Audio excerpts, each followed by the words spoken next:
क्या युद्ध खत्म हो गया?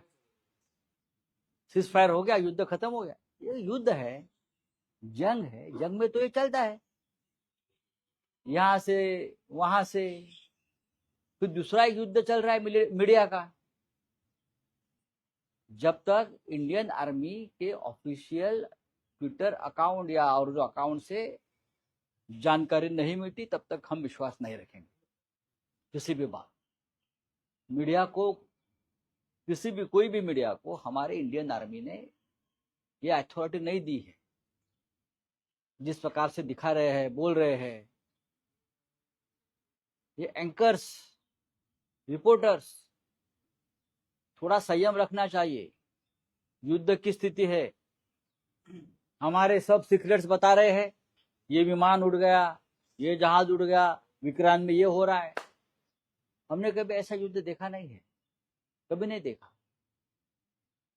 1971 में हम भी थे, हमने देखा है, रिपोर्टिंग देखा है। हम हमेशा वॉर रिपोर्टिंग पढ़ते भी आए, देखते भी आए। इस प्रकार से खतरनाक रिपोर्टिंग, जैसे यही जाके युद्ध कर रहे हैं, ऐसा चलता है क्या भाई? सरकार ने उनको कंट्रोल करना चाहिए। ये प्रोपेगेंडा जो हो रहा है सरकार का इस मामले में, उससे हमारा सेना का मनोबल गिरेगा।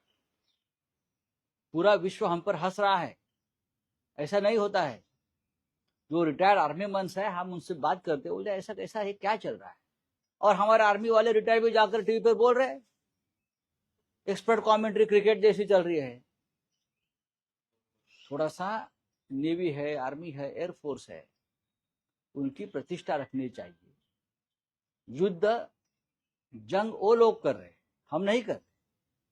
हमको उनको सिर्फ सपोर्ट करना है, वो हम नहीं कर रहे। हम और ही कुछ कर रहे हैं, हम युद्ध का उत्सव मना रहे हैं। भाई थोड़ा ठहरिए, युद्ध युद्ध जैसा लड़ने दो। अब हमने कुछ बताया कि कराची पर बॉम्ब हमला किया है, अब पाकिस्तान ने वहां का वीडियो सामने लाया है। किया भी होगा तो हमारी आर्मी बताएंगी कि हमने ये किया है। हमारे डिफेंस मिनिस्टर बताएंगे, हमारे डिफेंस सेक्रेटरी बताएंगे, डिफेंस के प्रवक्ता बताएंगे, मीडिया नहीं बताएंगी। जिस तरह से प्रेस नोट आ रहे हैं पीआईबी से, और मैं प्रेस नोट पर विश्वास रखता हूं, ऑफिशियल प्रेस नोट पर। बाकी तो कहा है हाँ, कि हाँ हुआ है तो हम भी देख रहे थे, लेकिन जिस तरह से माहौल बना रहे हैं युद्ध का अलग से, लोगों में डर है ना, लोग डरते। आप जम्मू कश्मीर, जैसलमेर, जोधपुर या कच्छ, वहां के लोगों की हालत देखिए, वो किस माहौल में जी रहे। मुंबई, दिल्ली, हाँ कलकत्ता, उनको कोई डर नहीं है ना, इसलिए हम लोग ये कर रहे हैं। आप पुंछ और राजौरी में जाकर देखिए, 15 लोग मर गए, बच्चे मर गए। जम्मू में पूरा ब्लैकआउट था, उनके ऊपर ड्रोन गिरने वाले थे, नाकाम कर दिए।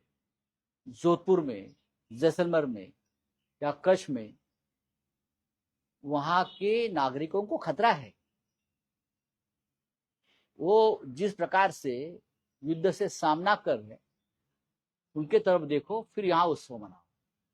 देश की बड़ी आबादी युद्ध की छाया में, और हम लोग यहाँ बैठकर उत्सव मना रहे हैं। ठीक है, राव साहब, कल जो सर्वदलीय बैठक हुई, आप भी अपनी पार्टी की तरफ से वहां मौजूद थे। आपने जिस तरह से मिलिट्री का सपोर्ट किया है, सरकार को भी समर्थन किया है इस पूरे युद्ध के माहौल में, तो देखिए युद्ध के माहौल में सरकार को समर्थन करना ही चाहिए, भारतीय सेना को पूरी तरह से समर्थन देना चाहिए, क्योंकि जंग के मैदान पर हम नहीं है, या सरकार, प्रधानमंत्री नहीं है, हमारी सेना है, हमारी नेवी है, एयरफोर्स है, आर्मी है, तो उनको तो समर्थन देना ही चाहिए। लोग शहीद हो रहे हैं, दिनेश यादव शहीद हो गया, तो उनके लिए तो पूरा देश समर्थन में खड़ा रहना चाहिए। यह हमारी जिम्मेदारी है, यही हमारा राष्ट्रीय कर्तव्य है। हेच मराठीत हवं आहे की काल रात्री ज्या प्रकारे पाकिस्तानचे ड्रोन जम्मू काश्मीरमध्ये आले, अनेक ठिकाणी हल्ला करण्याचा प्रयत्न केला, पण भारतीय सेनेनेही प्रत्युत्तर दिलेलं आहे. हे सगळे ड्रोन भारतीय सेना, उडवण्यात आले. बघा माझं एक स्पष्ट मत आहे, 1971 पेक्षा जे युद्ध आम्ही जे पाहिलंय त्यापेक्षा आताचा पाकिस्तान कमजोर आहे. आमच्या हल्ल्यापुढे पाकिस्तान उभंच राहू शकत नाही, एवढी आपली तयारी आहे आपल्या सैन्याची. आपलं सैन्य पूर्णपणे प्रोफेशनल आहे, चैनबाज नाही, अय्याश नाही. पाकिस्तानसारखं पाकिस्तानचं सैन्य हे चैनबाज, अय्याश आणि सत्तेला हपापलेलं आहे. त्याच्यामुळे अनेकदा पाकिस्तानमध्ये लष्कर क्रांती करत आणि सत्ता ताब्यात घेते. भारतामध्ये आपलं लष्कर फक्त युद्धासाठी तयार असतं, राष्ट्राच्या रक्षणासाठी तयार असतं. म्हणून मला पूर्ण खात्री आहे, आम्हाला पूर्ण खात्री आहे की भारतीय सैन्य देशाचं रक्षण करण्यास आणि शत्रूला खडे चारण्यास समर्थ आहे. गेल्या 72 तासामध्ये पाकिस्तानचे सगळे प्रयत्न आमच्यावरील हल्ल्याचे त्याने हाणून पाडले. एक लक्षात घेतलं पाहिजे की भारतीय सैन्यातर्फे जी अधिकृत माहिती येते त्याच्यावर विश्वास ठेवला पाहिजे. युद्धाच्या वेळेला खोट्या बातम्या आणि अफवा पसरवणं बंद व्हायला पाहिजे. त्याच्यामुळे सैन्याचं मनोबल खाली जाईल असं कृत्य आपल्याकडून होऊ नये. आमचं सैन्य हे लाहोर, कराची, इस्लामाबादला धडक मारायला समर्थ आहे. त्या तयारीत ते नक्की असणार. पण आम्ही आत्ताच आमच्या सैन्याची सिक्रेट्स मीडियाच्या माध्यमातून जाहीर करणं, आमची विमानं उडतायत, आमची विमानं आता तयार आहेत, अमुक अमुक विमान INS विक्रांत करून आता उडायला, ही माहिती आम्ही शत्रूला का देतोय वार्तांकन करताना? हे टाळायला पाहिजे. हा संयम युद्धाच्या वेळेला जनतेनं आणि मीडियानं पाळावा अशी आमची अपेक्षा सगळ्यांचीच आहे. आणि काल आम्ही सर्वपक्षीय बैठकीमध्ये हा महत्वाचा मुद्दा चर्चेला आला. फेक न्यूज, अफवा आणि प्रोपगंडा या 3 गोष्टींवरती सरकारने बंधन आणावीत हे आम्ही सगळ्यांनी काल संरक्षण मंत्री आणि गृहमंत्री यांना ठासून सांगितलं. हा प्रोपगंडा करण्याचा विषय नाही, हा राजकीय प्रचाराचा विषय नाही. सैन्यामध्ये राजकारण आणू नका कारवाईमध्ये, हे आम्ही सगळ्यांनी सांगितलं. आणि ज्या फेक न्यूज पसरवल्या जातात मीडियाच्या माध्यमातून त्याच्यावर तात्काळ बंधन आली पाहिजे, त्याच्यावरती बॅन आला पाहिजे. पाकिस्तानचे लष्कर प्रमुख यांना हटवण्यात येत असल्याची माहिती आहे. त्यांच्या महत्वाकांक्षेमुळे हे सगळं झालं. नाही बघा, मी आधी सांगतो की पाकिस्तानचं लष्कर हे कधीच प्रोफेशनल नव्हतं. त्यांना योग्य ट्रेनिंग नाही, त्यांच्यामध्ये लढण्याची क्षमता नाही, त्यांना राजकारणामध्ये सगळ्यात जास्त रस असतो. ते भ्रष्टाचारी आहेत, ते व्यभिचारी आहेत.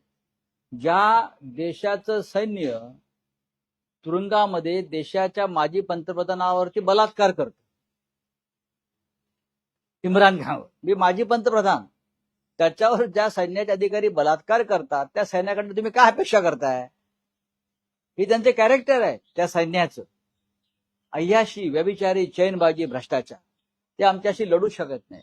त्यामुळे आमच्या सैन्याकडे नीतिमत्ता, संयम आणि शौर्य या 3 गोष्टी आहेत. आंतरराष्ट्रीय स्तरावरही पाकिस्तानला एकटं पाडलं गेल्याची स्थिती आहे. अनेक राष्ट्र ही भारताच्या बाजूने, चीन वगळता आज पाकिस्तान बरोबर तसं कोणीच नाही, चांगली गोष्ट आहे. आणि चीन सुद्धा भारताच्या विरोधामध्ये ठामपणे उभं राहील असं चित्र मला या क्षणी दिसत नाही आम्हाला. कारण चीननं जी युद्ध सामग्री पाकिस्तानला पुरवली, विमानं, ती आपण पाडली ना. F-16 किंवा 17 विमानं ती चीननं दिली पाकिस्तान. ती पाकिस्तानात वरून उडण्याच्या आधीच आम्ही पाडलेली आहे. तर चीनची आम्हाला आता भीती वाटत नाही. या युद्धामुळे चीनचं सुद्धा मनोबल खाली जाईल. ओके. महाराष्ट्रातला विषय आहे. सर्वपक्षीय बैठकीमध्ये चेंबर दहशतवादी मारली गेली अशी काही माहिती संरक्षण मंत्र्यांनी दिली का, किंवा त्यांनी काय सांगितलं? नक्कीच. संरक्षण मंत्री राजनाथ सिंग यांनी सांगितलं की जो पहिला हल्ला झाला त्याच्यामध्ये 100च्या वर दहशतवादी मारले गेले. अजून खरं असेसमेंट यायचं आहे, कदाचित हा आकडा जास्त असेल असं त्यांचं म्हणणं आहे. आणि त्याच्यावरती विश्वास ठेवायला पाहिजे, कारण आपण ते प्रत्यक्ष पाहिलेलं आहे. 100च्या वर अतिरेकी मारले गेल्याची माहिती देशाच्या संरक्षण मंत्र्यांनी दिलेली आहे. आणि जर राजनाथ सिंग सांगतात तर त्याच्यावरती विश्वास ठेवला पाहिजे. दुसरं कोणी सांगितलं असतं तर आम्ही विश्वास ठेवला नसता. महाराष्ट्रातला निषेध आहे. शरद पवार यांनी काल ऑफ रेकॉर्ड गप्पांमध्ये असं म्हटलंय की भविष्यात 2 राष्ट्रवादी काँग्रेस एकत्र आल्या तर आश्चर्य वाटायला नको. सध्या मी कुठल्याही निर्णय प्रक्रियेत नसतो.